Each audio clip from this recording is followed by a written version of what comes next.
My father always said this. Don't try anything. Just live comfortably with the life you've been given. Your brothers will take care of the family. Don't worry about anything. That's how you can help the family. Those were his words when he expected nothing from me. However, people's words often change over time, and since I took power, he started saying things like, live for the family. Your brother, Eshel, is everything to the family. Live for Eshel. Not a life for myself, but for the head of the family.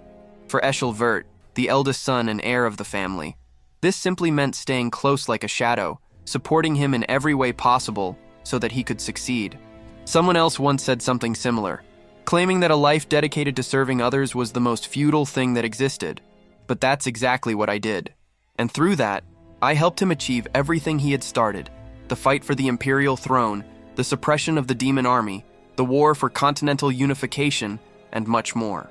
Sometimes as a hero, sometimes as a savior, and ultimately as the sole protector of the continent. To me, he was everything and much more. Was it all in vain? Others also questioned whether there was really a need to live such a life dedicated to others. I always answered, a life for my brother is a life for me. Eshel Vert's success is Cyan Vert's success. Wealth and power are luxuries to me. Even if they call me a shadow and point the finger, if I can bring a little peace to this cruel world, then that will be my greatest wish. But then, someone else said that desires, by their very nature, are not easily fulfilled, not even the small ones. I didn't believe those words. I thought my desire to be by my brother's side was already being fulfilled, and I denied it. That's how it was. That's how it used to be. But why am I facing this situation now? Cough! Bright red blood gushed from my mouth. I feel as if my heart is being pierced. My vision is blurring. There are still more than 20 enemies before me, brandishing their swords against me. Though few in number, their skills surpass those of ordinary assassins. From knights to mages, the best warriors from across the empire have been gathered to finish me off. It couldn't be anything less than spectacular. What a magnificent sight! A knight facing alone the strongest warriors on the continent. This might be impossible even for Sir Eshel. Although his figure was obscured by my blood-blurred vision, I recognized who it was by his voice. Boris Rahelim, head of the Magic Society of the Ushif Empire. One of the main forces responsible for the heart of the empire, along with the Knights of Light. Despite disliking his actions, I excluded him from the threatening forces, as he had previously ruled as my brother's right-hand man. But now he's doing this again? That's very interesting. So, you're the brother Sir Eshel trusted. Although I already disliked him, seeing him give that ironic smile irritated me even more.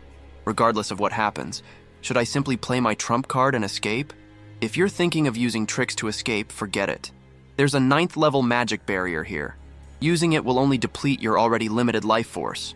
It seems he prepared quite well. Are you the Emperor's messenger? The Emperor knows nothing. They'll report that you were killed by unknown assassins. Killed by assassins? That was pathetic, really. Who dared speak of murder right in front of me? At this point, barriers and preparations no longer mattered. By concentrating all my inner strength, I would escape this situation. A black mist began to pour from the dagger in my hand. Whoosh! The mist enveloped my entire body, seeping into my muscles, my bones, every fiber of my being. As my abilities increased, the open wounds began to gradually heal. Boris watched everything with a mixture of interest and caution. It's exactly as the rumors said. You are an assassin of the mist.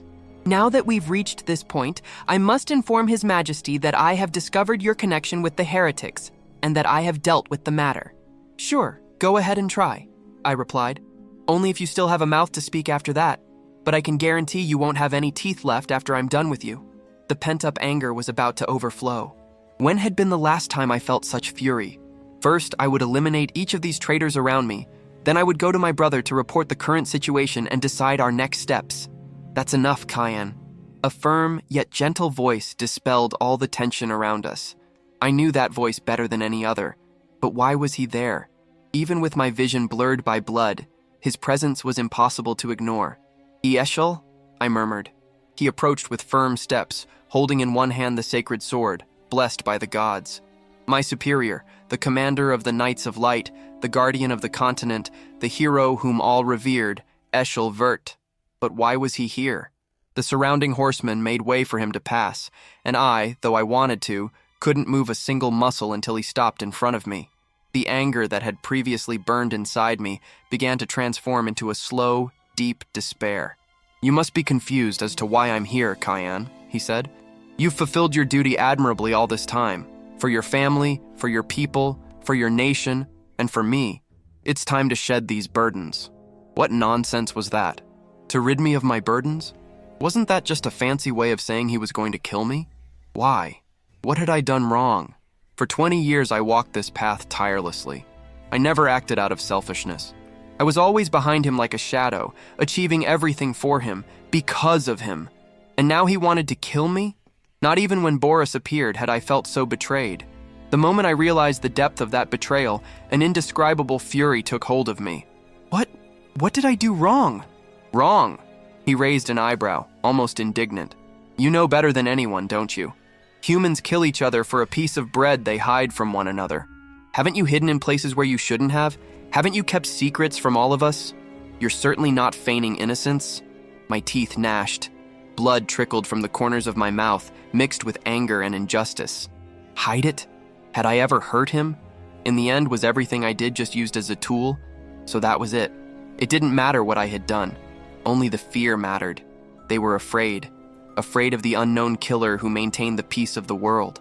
Afraid of the secrets I carried. The most dangerous thing in the world is blind trust. The words of that wretched god echoed in my mind. At the time, I had thought those words absurd, but I never imagined they would come back like a dagger to wound me. Ha ha. Somehow, the laughter simply escaped me.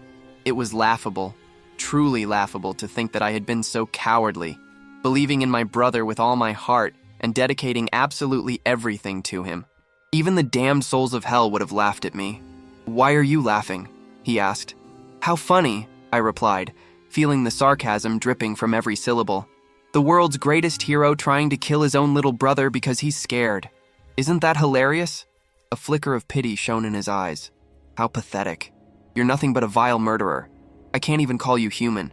And yet, during all the time we spent together, I never trusted you." Then the blow came. The golden gleam of the sacred sword pierced my heart. Kyuk! The mist that permeated my body slowly dissipated, and my legs could barely support my weight. "Farewell, Cyan. May we never meet again in the next life. Will we never see each other again? If it weren't for me, he would have perished during the Empire's civil war, and now he was spouting such nonsense?" A brief pang of regret washed over me, but it quickly turned into pure fury. My trembling hands moved, and I managed to grab the fallen dagger. Even if my body shattered, I would still fight.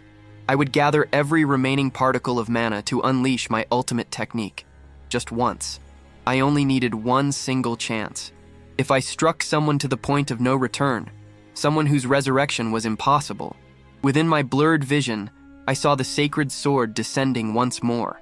Below it, my dagger was enveloped in a dark aura, and my hands still gripped the hilt. "You are a truly dangerous individual to the very end." I felt no pain. There was no scream. In the final instant, with nowhere to go, I felt only the heavy wave of disappointment and emptiness overflowing within me. My face fell against the rough ground, and tears of blood streamed down. A lonely silence enveloped me as the last breaths left my body. The shadow of death drew near. What a spineless life I've had. If I were given another chance, then I would live differently. I would serve only myself. I would conquer everything alone. My breath stopped, my senses faded. The cold embrace of death enveloped my body, and I accepted it without resistance. Young master. Huh? What's happening? I felt someone shaking my body in the absolute darkness. Young master. Even without seeing anything, I perceived the insistent touch, a strangely familiar, uncomfortable sensation, almost like the scolding from the maid who woke me up when I overslept as a child. Young Master Cyan. To the thunderous sound that echoed like a drum inside my head, my body involuntarily rose. When I regained consciousness, I found the face of a woman I recognized immediately. Emily? She was the maid who had cared for me in childhood, 8 years older than me. But despite almost 20 years having passed since our last meeting, she hadn't aged a day. "Why are you here?" I asked, confused. What are you talking about? Are you dreaming or something? She replied. Dreaming? Dreaming? How absurd. Disoriented, I pinched my own cheek and looked up at the mirror on the table. It was unmistakably my younger self, from the time I lived at the Vert Manor during the worst period of my life. Stop stalling and get ready quickly. You have a duel with the fourth young master today, remember? What duel? What duel? It's the usual training inside the house. You need to get stronger today. It's not just anyone, it's the infamous fourth young master, Crans. Not only had my body regressed in age, but the daily fencing matches that took place on the property were about to repeat themselves. Was this a dream? Or was everything I'd experienced so far just a dream? Or perhaps an illusion? My brain felt like a pea, and I was overwhelmed by a sense of overload. Sighing and pressing my forehead, my gaze met Emily's. While she was tidying the room, I noticed a precariously balanced sculpture wobbling on the shelf. One small slip, and it could fall on her head. It's dangerous! Instinctively, I stood up and ran to her. Look at the mess! Who would have thought this was a nobleman's room? Ha! Turning her head to clean, Emily saw me and looked slightly surprised. What is it, young master? Huh? Oh, this... I reached out and held the sculpture, something that would have been impossible for the frail body of a 10-year-old boy. And then I realized, without a shadow of a doubt, this situation was definitely not a dream. I had regressed, with all the memories and sensations of my past life still trapped inside me. The bewilderment on Emily's face was almost comical. March 3rd, 985 of the Genesis era. Current age, 10 years old.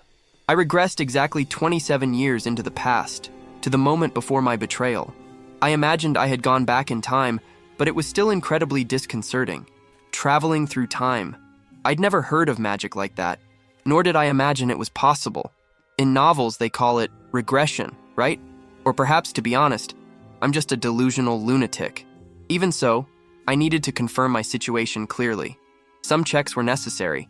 While absent-mindedly chewing the meat, I lifted the vase from the table. Heavy. Even using both hands, my arms trembled. This confirmed that I was indeed in the frail body of a 10-year-old boy. Then, I plucked a flower from the vase. With the knife used to cut the meat, I flicked the blade against the petals in the air. 6 petals fell, perfectly cut. Just as when I held the sculpture, my senses of concentration and agility remained intact. This was an impossible feeling for me at that age. Emily? Hey, Master Cyan? She replied, serving the tea with her usual dry expression. What do you think of me in this house? What do you mean? You're nothing but a useless brat. Her indifferent response increased my certainty to over 99%. As cruel as it was, useless brat perfectly described who I was at that time. I was the same impotent young nobleman, ignored by everyone, incapable even of showing anger in front of the maid. The same Cyan Vert from when I was 10 years old. I had returned to the most miserable time of my life, where nobody cared about me or expected anything from me. How was that possible? Even a transcendent wizard cannot defy the laws of time. Time regression is considered impossible. Had the god of time played a trick on me? I thought you wouldn't even be able to finish half of it. But you've already emptied it all, Master Cyan, Emily said, returning with the tea and looking at the empty plate. Why wouldn't I finish it all? I asked. Well, today's sword duel features Duke Vert himself. Until yesterday, you said you wished this day would never come. In an instant, memories from 30 years ago flooded my mind. The monthly fencing duels held on the estate. And today, March 1st, marked exactly 1 year before my enrollment at the Royal Academy. An important day for Duke Vert, master of the estate, would be present. Fencing duels and the Duke. Those were the two things I detested most at the time. Against the blue sky, the white arena rose, filled with soldiers from the estate. In terms of size, it resembled a large military unit, perhaps even larger. But there weren't only soldiers there. The mansion's administrators and officials connected to Duke Vert were also present. All gathered for a single reason: the duels of the Duke's pupils. It was a strange feeling, like experiencing the bittersweet sensation of returning home. Back then, I deeply hated that place. Today, it seemed like just a stone space devoid of any emotional significance. You seem less nervous than usual. Surprisingly calm, isn't it? Emily observed, intrigued by my serene expression. Well, there doesn't seem to be any reason for me to be nervous, I replied. and she was clearly disconcerted by that. It wasn't surprising. As I'd said before, back then I was nothing but a useless brat. Even when I entered the arena, I never gripped the sword firmly. I just trembled, cowered, and embarrassed myself repeatedly. Nobody had any expectations of me. In that place, only the strong received attention. Duke Vert followed a rigid ideology, recognition only for merit and strength. He carried the mission of protecting the continent, and his worldview was shaped by this duty. "The Duke is arriving!" With the powerful announcement from a knight, all who were occupied immediately took their positions. Shortly after, Duke Vert appeared at the entrance to the arena, the most senior knights saluting him as he walked.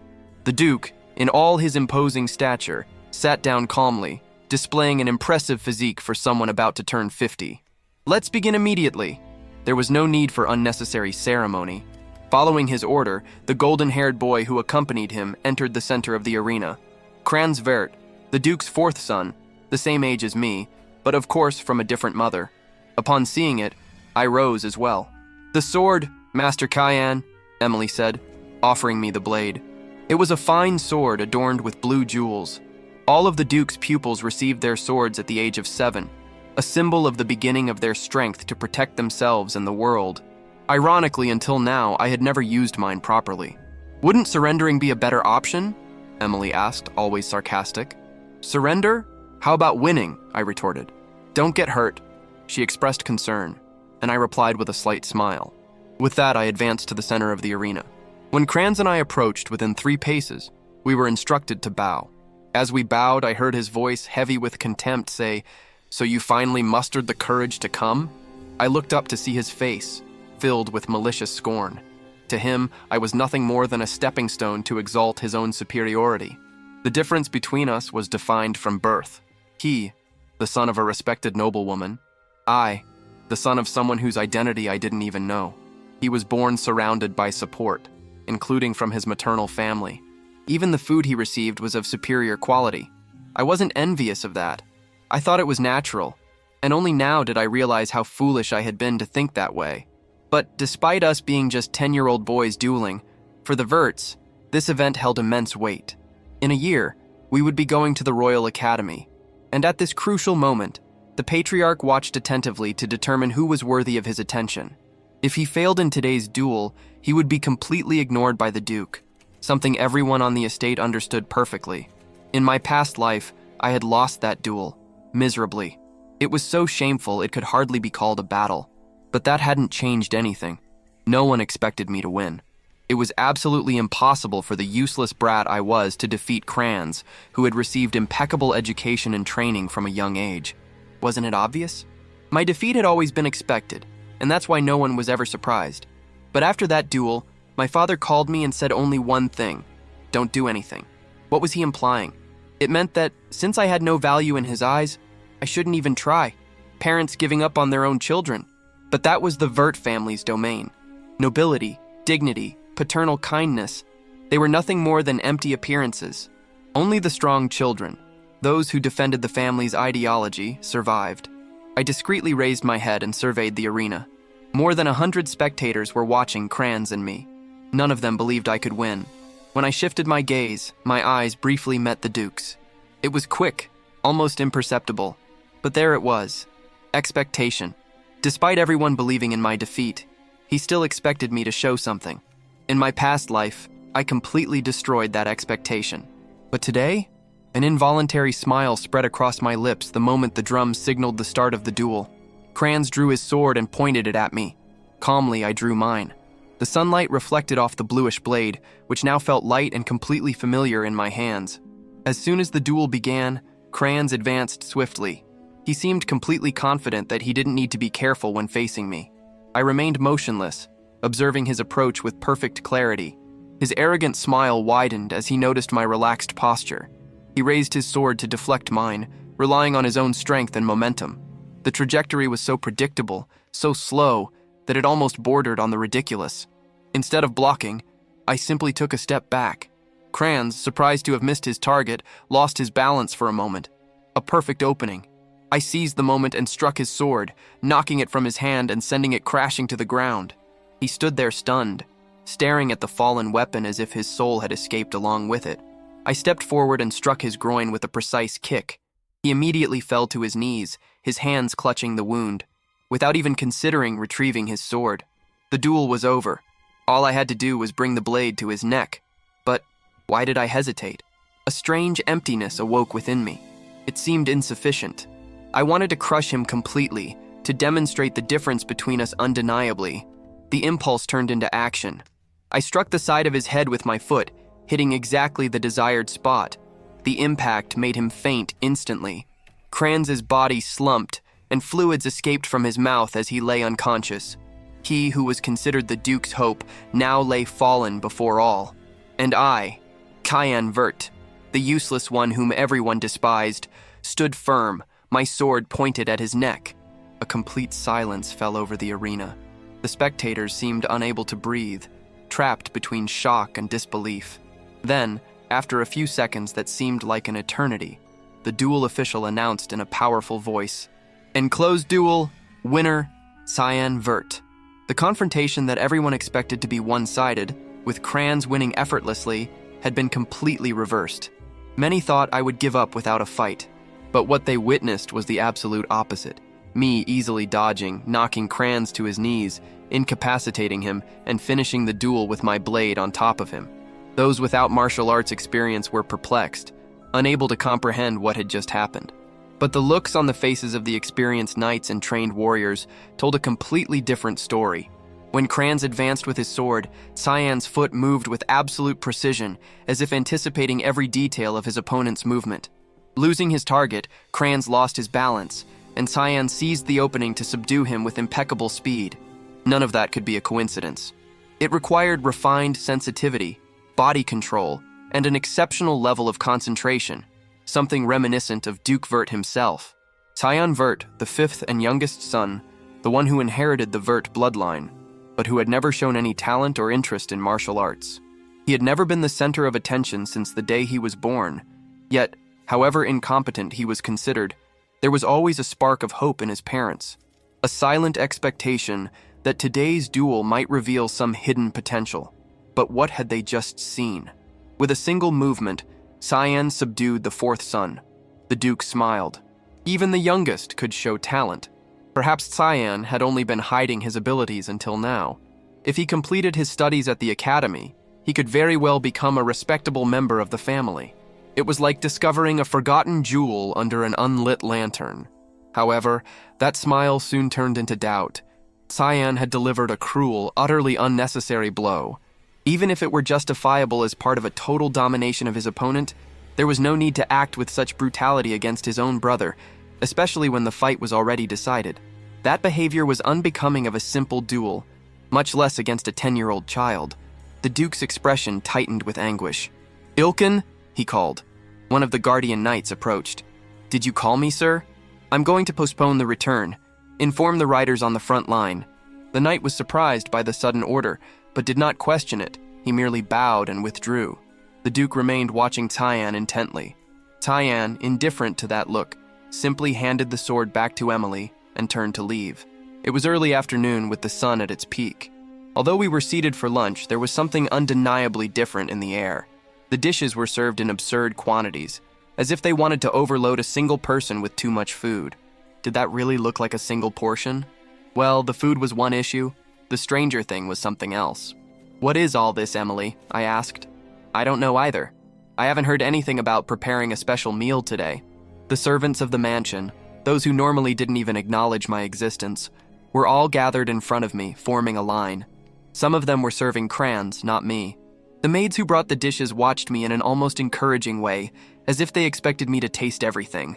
It was suffocating. I felt like I was eating through my nose. Winning a single duel shouldn't change my status overnight. Up until then, only Emily had worked consistently with me. That crowd wasn't there out of obligation. They were there voluntarily, hoping for some future reward. It was human nature. No one forgets kindness when courage appears. Many who succeed do so surrounded by supporters ready to help them.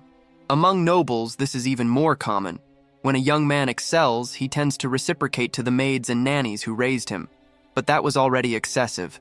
Those who had never even glanced at me before were now swarming like flies, trying to seize the moment. I understood perfectly. It was the wretched law of the world. Humanity always moves forward, guided by survival. Could everyone please leave? I asked calmly. I appreciate everyone's effort, but I would like to have my meal in peace. If I need anything, I will call. For now, I ask that you all leave. The servants exchanged embarrassed glances and began to leave one by one. When Emily started accompanying the other servants outside, I called her back. Where are you going, Emily? She turned around quickly. I thought you were going to bring dessert, I added. Upon hearing the word dessert, she smiled, even though she was one of the worst cooks in the mansion. Emily didn't excel at anything, not even cooking. And in a way, it was natural that a maid considered incompetent had been assigned to a young nobleman equally regarded as useless. It wasn't an invitation for her to stay with us. It was merely a gesture of appreciation, as a master should show. Some might question why I kept someone so straightforward and sometimes rough by my side. But among everyone in the manor, no one cared for me as much as she did. When I was 9 and fell gravely ill, Kranz had taken all the servants off on his first hunt, leaving me alone. Emily carried my feverish body to the infirmary and cared for me for 2 days and 2 sleepless nights. Her personality might have been atypical, but if it weren't for her, I might have died without anyone noticing. She was, therefore, someone I simply couldn't push away. After lunch, she brought the tea, clearly waiting for the right moment to speak. Young master, how did you manage to defeat young Master Kranz? You saw it yourself, I replied simply, but you never showed any interest in swords, nor did you practice when I wasn't looking. I used to practice when you weren't around. That technically wasn't a lie. My real training would only begin at the gym, a period during which Emily never accompanied me. The surprise on her face was understandable. While she was drinking her tea, heavy footsteps echoed down the hallway, not those of servants, but of someone wearing armor. Soon, a knight in white armor appeared in the doorway. Guardian Knight Ulkin, at the service of young Master Cyan. Emily stepped back immediately, bowing respectfully. Excuse the interruption, he said. Okay, what happened? His Grace wishes to see you. I must accompany you to the office. I knew about the postponement of my return to the front lines, but I hadn't expected to be summoned so soon. I stood up without hesitation and followed him. Being guided by a high-ranking knight already said a lot. Ordinary news was conveyed by low-ranking soldiers, not by someone like Ulkin.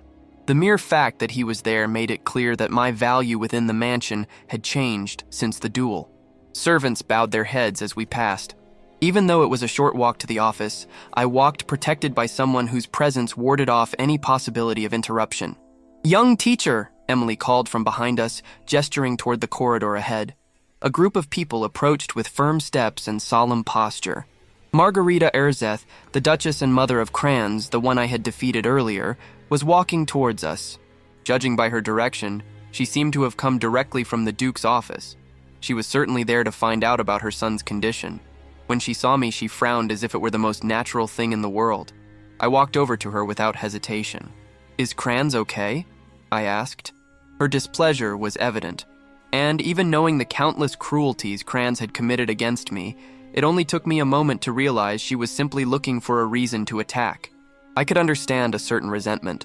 After all, it was her son who ended up unconscious in the arena. It wouldn't be strange to receive a slap. She had never liked me, and I was willing to endure anything within reason. But she crossed that line the next instant. It's inevitable for a worthless lineage. Born under the wing of an unclean mother? What kind of child could come of that? My last vestige of patience simply vanished. If I were the same as before, I could have endured it. But now, hearing something like that was an invitation to death. You should be begging in the streets. Your Grace has welcomed you, and you still dare to raise your voice. People like you never learn. Her words no longer made sense. For a moment, I seriously considered killing her. Would Ulkin react? Could I act before him? Kill the Duchess right there? One move would be all it would take. But that would be too quick, undignified even as punishment. It wasn't worth the effort. Why are you standing there? Get out of the way! I looked at her indifferently. What kind of look is that? How dare you stare at me like that? What do you intend to do? I replied curtly. The air seemed to get colder. When such a dignified duchess speaks in such a threatening manner, it disturbs me. She let out a short laugh.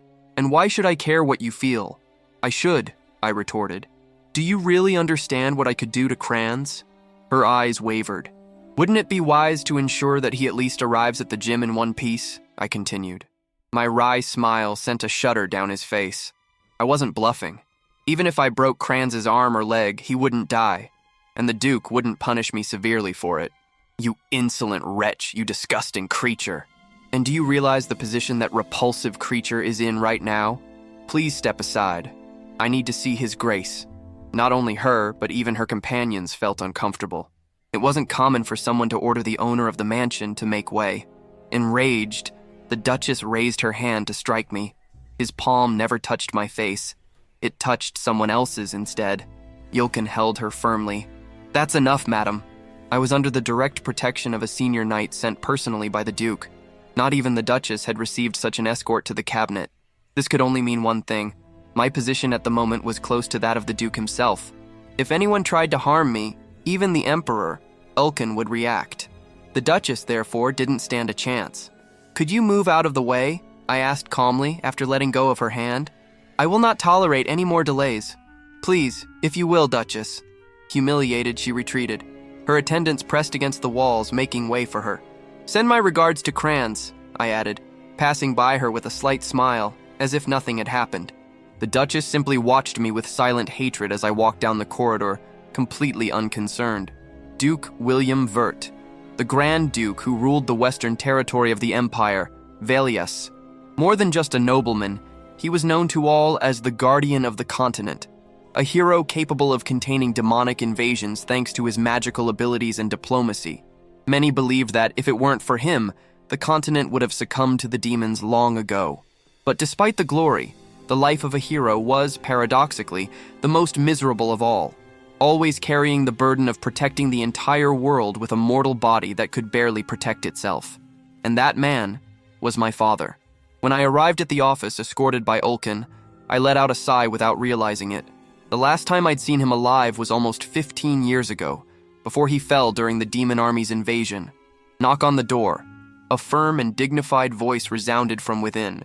Between. Enter. The Duke's voice echoed from the other side, and upon opening the door I found him seated at his desk, observing me with that serene expression that always concealed more layers than it revealed. I bowed respectfully, announcing myself as etiquette dictated, but he dispensed with any formality with a simple gesture indicating the chair before him. I sat down, maintaining proper posture, while silently analyzing the man who, despite all the influence he possessed, had never cared for titles or personal ambitions, living only to uphold peace on the continent. He was a man whose sense of duty surpassed any individual desire. And precisely for that reason, so often, I had considered him too sentimental to be a hero. After a few moments, he commented on the duel, saying he had heard that I had demonstrated skill with the sword. He asked, as if seeking confirmation, if I had mastered the art. I replied naturally that I had mastered nothing, that I had only been practicing alone, late at night, without anyone noticing. He seemed surprised to learn that I had had no instructor, that everything had been learned on my own. He recalled that, until then, I had never shown any interest or talent for fencing, and wanted to know why I had hidden it from everyone when I could have received unrestricted support from my family. I maintained the shy attitude that a 10-year-old child should have, and said that I did not wish to attract attention, that I thought it more prudent to keep my skills hidden given my inferior position within the house. The Duke sighed, as if understanding, and stated that it was his fault for not realizing the weight that this feeling of inferiority imposed on me.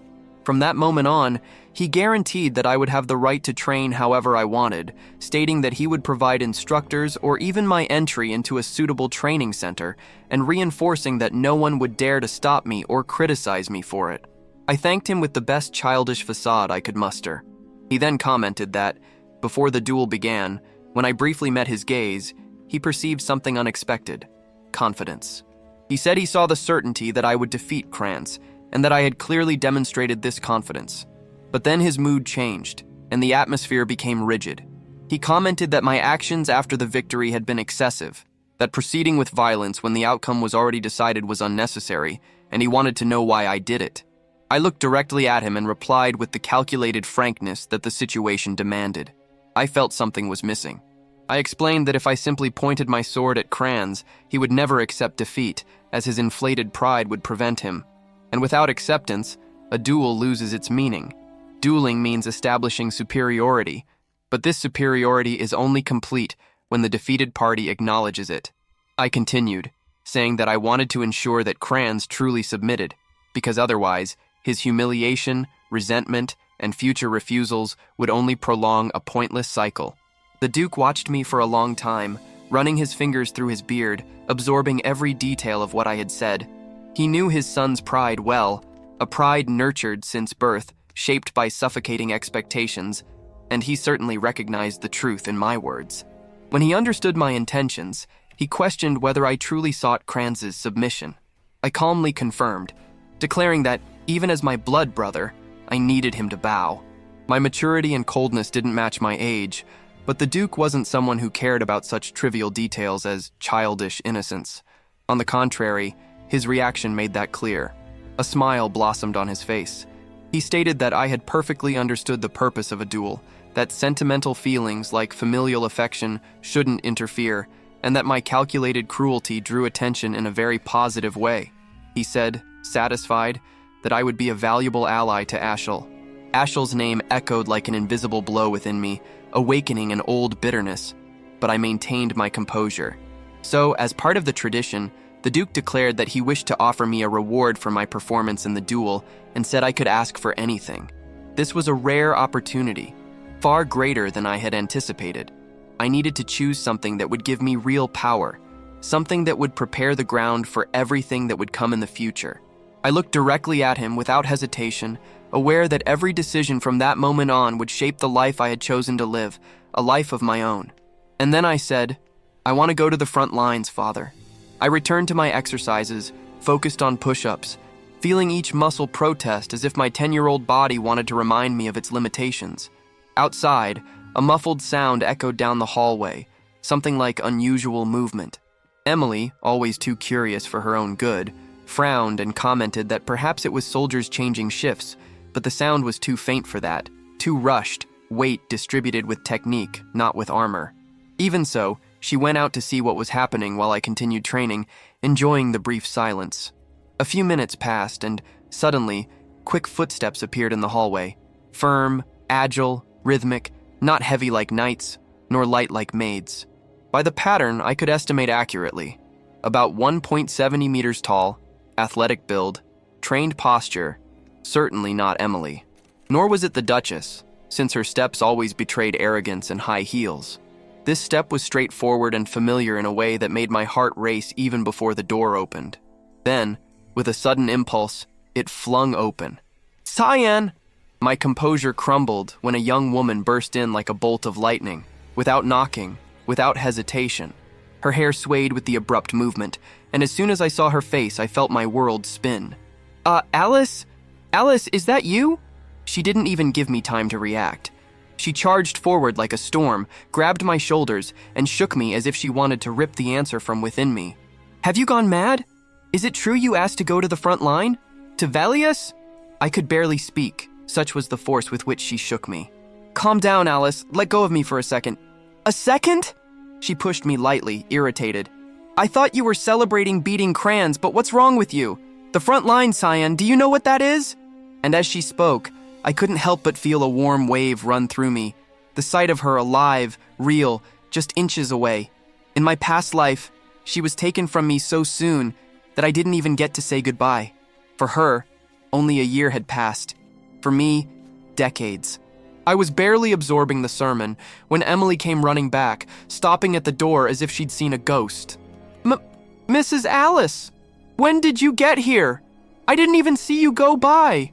Alice laughed at the reaction, that short, slightly mocking laugh she always had, and ran her hands through her hair.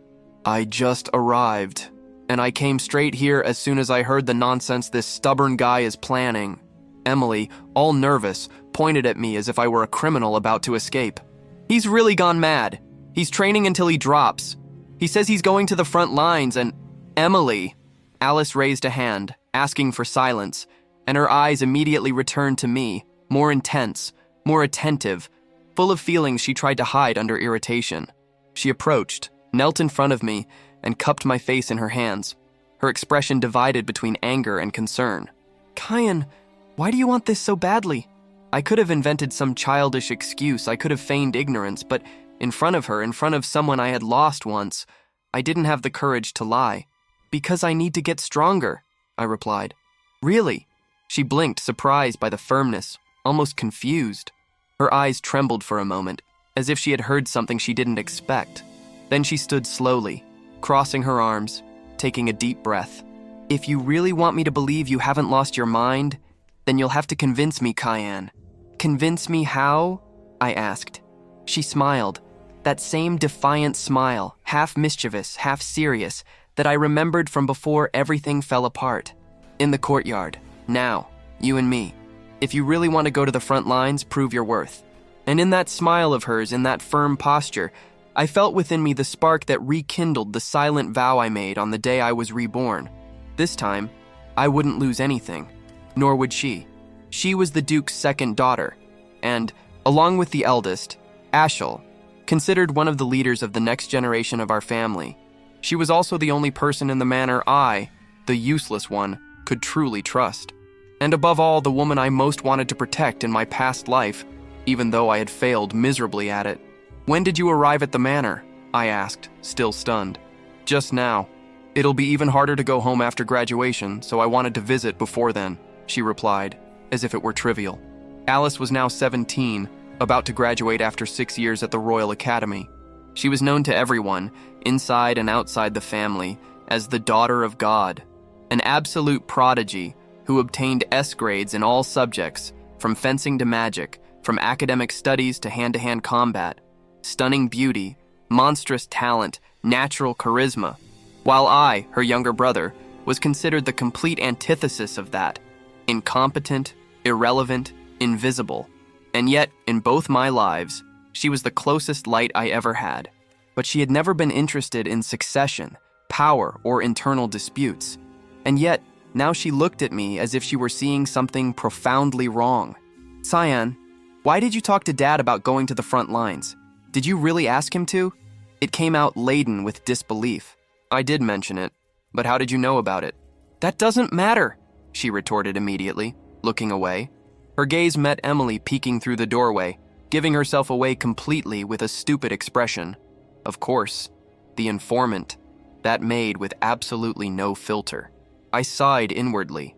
Then I explained to Alice, I want to experience a few things before entering the academy. Among them, I thought the front lines were the closest and most impactful place to see and learn. It was the perfect answer to match the Duke's narrative, the same noble and responsible justification he wanted to hear. However, upon hearing it, Alice stared at me with a truly strange, almost suspicious expression. Are you trying to be the head of the family, Cyan? Night fell like a veil of ice over the training field, tinging the terrain with shades of silver and shadow. The moon reflected on the damp ground, and a cold mist snaked through the air, making everything quieter and more tense. Do we really need to get to this point? I muttered, staring at my sister standing before me. Don't complain, Cyan. It's all to test you, she retorted, too determined for my peace of mind. This wasn't a night run, nor a basic training session. It was a duel, as serious as the one I'd had earlier with Crans, and this after only half a day. Alice wasn't joking. Your determination to uphold the family legacy is admirable, but there are things that can't be achieved with willpower alone. Consider this my challenge to face Father's obstacles. She spoke as if I were truly trying to inherit the Duke's uniform, as if I wanted to sacrifice myself for the peace of the continent. If only she knew that I had absolutely no intention of following that absurd philosophy. I simply nodded, unable to tell the truth. I never imagined she would come so directly, much less propose a duel. The test is simple, she said. Engage my sword for 3 minutes or point yours at my throat before then. If you do either, I will let you go to the front line. Simple? It was almost funny. There was no way she would actually send me there. And yet, here we were, facing in combat someone with an S rank in every discipline at the Royal Academy, someone who had trained with the Duke since childhood, someone who had surpassed thousands of talented students over the years. For anyone else, this would be suicide. For me, however, it would be too easy. I could have beaten her the instant the fight began. My techniques, reflexes, and past life experience were intact, and with this smaller, lighter body, My movements were even quicker in some ways. But what would happen if I did that? I couldn't simply defeat someone like Alice in the same casual way I destroyed crayons. That would surpass any plausible limit. It would be impossible to explain, impossible to hide. I couldn't risk it. Not now. So I should simply dodge, defend, lose honorably, and protect my charade. Very well, unsheath your sword, and we'll begin. Quickly, she ordered, full of energy. I sighed. Alice with that kind of enthusiasm. It was never good for me. Still, I drew my sword, and at the exact moment when the metal made its characteristic sound, she was already in front of me. Her blade touched my neck before I even completed the movement. Blocking required absurd reflexes. The shock ran through my arm, and I immediately realized she was fighting seriously. There was no intention of holding back. The daughter of God was using real force. Alice Vert, the perfect swordswoman molded from a young age by the Duke himself, destined to be the guardian of the continent, the faithful heir to the Vert family's philosophy of peace and sacrifice. She carried on her shoulders the expectations of two worlds, her father's, who wanted strong successors, and her own, which never allowed her to falter. For her, every restriction, every pain, and every burden was natural, part of her duty. For her younger siblings, however, she always wished for freedom. And yet, now she found herself facing a Cyan who, suddenly, decided to tread this thorny path. "Why are you doing this, Cyan?" she seemed to ask with her eyes as she attacked. What could have motivated such a sudden change in that brother whom she hadn't seen for only a year? Alice didn't know. She couldn't imagine. But I knew exactly why. It was because this time, nobody, absolutely nobody, would die while I was here. Far from wielding a sword, the child I was never showed any real interest in martial arts, as if still unfamiliar with the world. For my sister, who always saw me as fragile and uninterested, this whole situation was an unexpected and, frankly, unwanted twist. However well-intentioned she might be, imposing such arduous and burdensome tasks on a younger, fragile, and delicate sister was something no sensible sister would approve of. Alice knew very well that something was wrong with all of this, that a 7-year age difference, culminating in a sword duel, would make anyone question what she was doing. But understanding the world was an inevitable process. She wanted me to feel the weight of family expectations. She wanted me to understand that the Vert ideology was not just a symbol, but a burden, and that carrying this burden required strength and conviction. If I experienced an overwhelming feeling of powerlessness, perhaps I would finally change my attitude, recognizing my limitations. Despite feeling some guilt, Alice believed that by calming the situation down later, I would eventually understand, at least until her initial attack was blocked as if it were nothing. She didn't intend to prolong the duel. The instant we began, she aimed directly at my throat, ready to decide the match with a single movement. Her attack flowed like water, smooth, natural, elegant, and although it was a basic attack, it was perfect, shaped by the impeccable technique of the daughter of God. Alice had never lost with this move. She had never missed. It was a strike she had executed since childhood, and it had always hit exactly where she intended. But this time, it was interrupted, and in a humiliatingly simple way. The instant our eyes met, her expression distorted into utter surprise. I had actually blocked her sword, and not just blocked it, but with millimeter precision, as if I already knew the exact angle of its trajectory, using a rapier no less. To defend against a blade like hers, reflexes weren't enough. It was necessary to anticipate the entire intention of the strike. She instinctively recoiled, creating distance, trying to understand what she had just witnessed. "Well, you have quite a bit of intuition, Cyan," he said, but I just remained silent, with the most weary expression I could muster. Despite the shock, Alice recovered quickly and attacked again, this time aiming not at my neck, but at my own sword. She struck forcefully, using momentum, trying to wrest the blade from my hands, testing my stance, my balance, my discipline. It was a common weakness among beginners, something she herself had faced in the past, and therefore something she knew how to exploit masterfully. But when our steel clashed and again and again and again, her attacks ricocheted off my blade with a firmness unexpected for someone so young. 4 quick, precise, powerful blows, each capable of felling amateur swordsmen or even mediocre competitors, and yet I remained there, firm, breathing heavily but without yielding. If I were a normal child, my arm would have given way, my fingers would have split, and the sword would have fallen to the ground. The impact would have swept away my stability, but I didn't allow it. More than strength, what I did was drain the power of the attacks, deflecting the energy at minimal angles, taking the weight off each impact with micro-adjustments. I didn't block. I slipped between the blows, stealing all the impact from them. And Alice noticed that. She felt the reversal of power, felt her own energy encounter no resistance but vanish, dissolve, be redirected. Her eyes widened.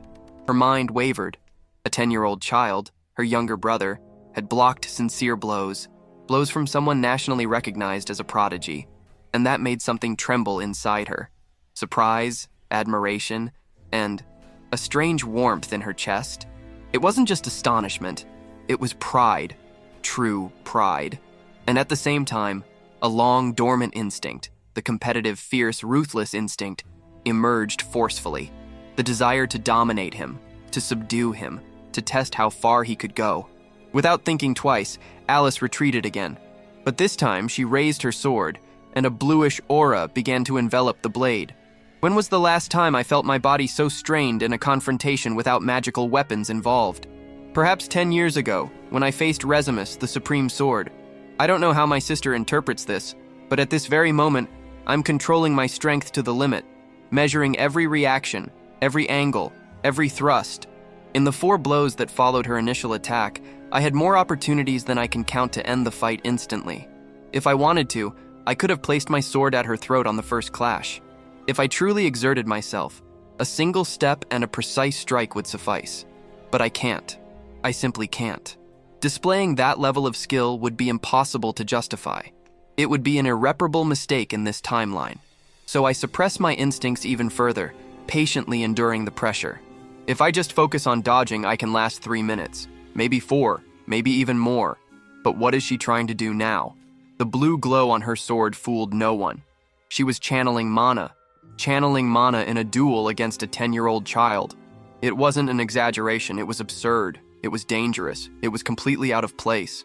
When the bluish light pulsed a little stronger, my thoughts narrowed. Is she trying to kill me? It no longer seemed like a test. It was something else. A mixture of anxiety, frustration, and wounded pride. But before suspicion could take root, I decided to try to talk. Is this also part of the trial, sister? I asked, trying to sound more fragile, more childish, more naive. She didn't answer. She was completely focused, guiding the mana from her body to the blade. The problem was that her mana was too strong. Her magical talent had already reached the 6th level, a ranking that many mages take decades to achieve. Compared to her peers at the academy, she was a monster. For someone like that to use mana against me, it meant only one thing. My block had deeply shaken her. The blue aura took on deeper, oceanic, intense tones. And then, before she could unleash her attack, I took a deep breath and finally moved my sword. Not forward, but backward. With my opposite hand, I let my fingers slowly open and directed my palm straight at her aura. For a brief instant, a faint white light flickered and disappeared as quickly as it had appeared. Her mana flow trembled, wavered, and dispersed like dust. I, too, had transferred magic to my sword.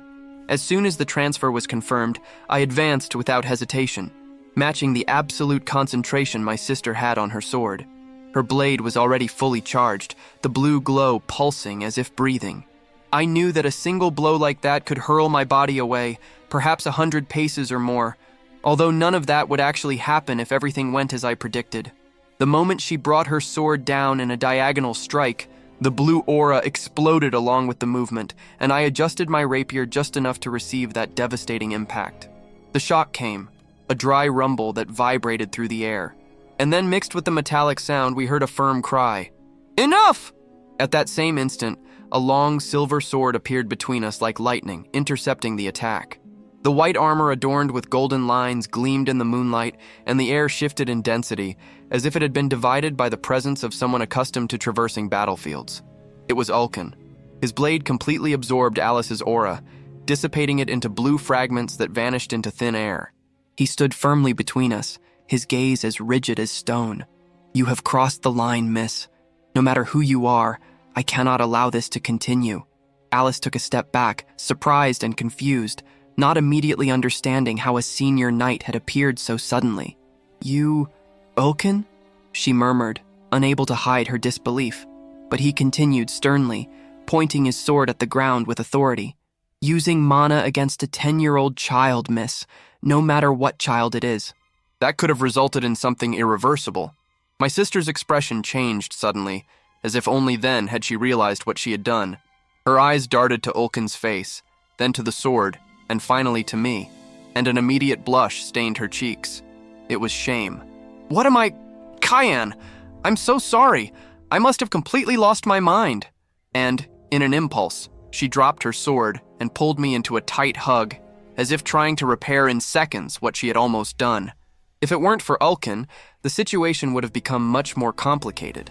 Not because of the blow, which I had the means to handle, but because of the emotional, familial, and social repercussions that would follow. Carefully, I dissolved all the mana I had channeled into my own sword. Neither my sister nor Ulkin noticed. The spell I had cast, the 7th degree mental magic, Illudea, had already dissipated before it could activate. If our swords had truly clashed energized, Alice would have seen a complete illusion, perhaps mistaking me for false projections while I simply waited for time to pass. None of that became necessary. Alice, still holding me by the shoulders, turned to Ulkin. But shouldn't you be protecting my father? What are you doing here? He replied with an irreproachable posture. I was following the Duke's orders. He assigned me to protect young Master Cyan temporarily. It was a confidential arrangement, so I couldn't inform you. I nodded slightly. It's all right, Ulkin. I had noticed his presence ever since my father left. His demeanor was impossible to ignore. I only wondered when he would intervene. Perhaps he hesitated precisely because he was dealing with Alice, someone who, even unintentionally, could crush anyone in the mansion if she took a duel seriously. Let's end it here, Ulkin. Can you give us a moment? My sister asked, her voice still trembling. He bowed his head respectfully and disappeared with light steps, leaving us alone under the moonlight. Alice let out a deep sigh, pressing her hand against her face, clearly ashamed of herself. I really lost my head, didn't I? Then she looked at me, still with a trace of shock. Who taught you fencing? Nobody. Who here would teach me? I replied, trying to sound natural. She frowned. I'm not ignorant of your situation. She herself, after all, was the daughter of a concubine. She became strong out of necessity, not just talent. Strong enough that no one dared question her. Perhaps that's why she had always been protective of me. But seriously, Cyan, your precision, your reflexes. I had to use magic because I couldn't force you. She laughed awkwardly, scratching her own cheek. What kind of older sister almost uses advanced combat magic against a child? I'm ridiculous. Knowing that now is enough, I replied calmly. She looked at me again, and her posture finally softened. Cyan, are you really serious about continuing the family legacy? Without looking away, I nodded. Yes, you probably have your own reasons for saying that, but it won't be easy. It all depends entirely on you, my sister said, with that serious yet gentle expression. I nodded with a restrained smile. I'll take that into consideration. My entire future, and that of everyone around me, would be shaped by the decisions I made from this moment on, by the invisible links between cause and effect that I myself would awaken. And in that inevitable future, my sister's well-being would be included. In my previous life, Alice died in battle against demons 3 years from this point. A pointless death, an absurd loss, a tragedy that shouldn't exist. The daughter of God, the natural heir of the Vert lineage, perishing thus. But I knew the truth. I knew who killed her. I knew her death wasn't the work of monsters, but of another human, of someone absurdly close to her, of someone I would never forgive again. Now I had the chance to prevent it. He who returns to the past doesn't only change his own destiny. He has the right and the duty to rewrite the destiny of everyone he loves. Whatever happens in these next 3 years, I will prevent her from dying. I will. The days went by, and my sister continued to stroke my head until it was time to leave. 2 weeks passed since she returned to the academy. Her visit had no other purpose than to see me, and see Dad on the front lines, before her graduation completely occupied her life. Still, she didn't come empty-handed. Like a diligent sister, she left a story about a polar bear for Kranz, wishing him a speedy recovery, since he was still bedridden after the duel. I imagined that stories about a polar bear would at least be comforting for someone recovering. And of course, she also brought me a gift. A special gift. You! The smell! I still can't get used to it. Emily made such a dramatic face that she seemed about to dissolve into thin air, wagging her nose as if she'd been hit by the odor.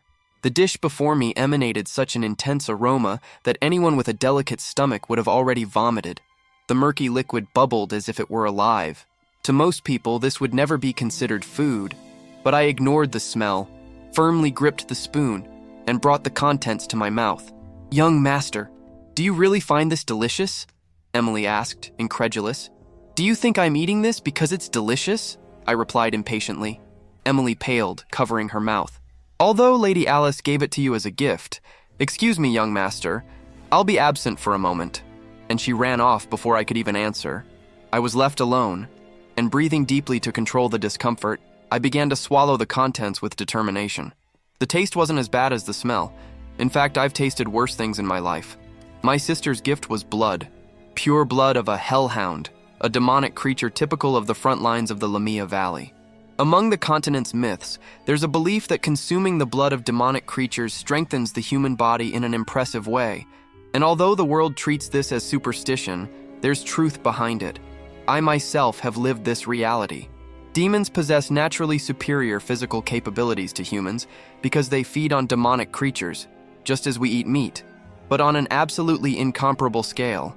Demonic creatures are sources of dense and brutal nutrients, capable of reshaping bodies and expanding the physical limits of those who consume them.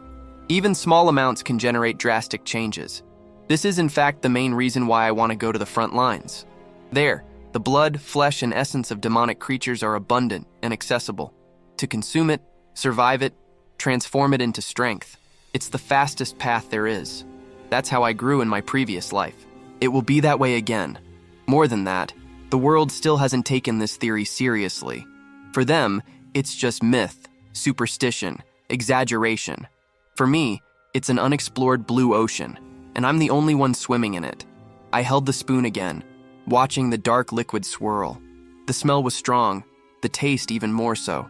Identical to the hellhound blood I consumed countless times before I died.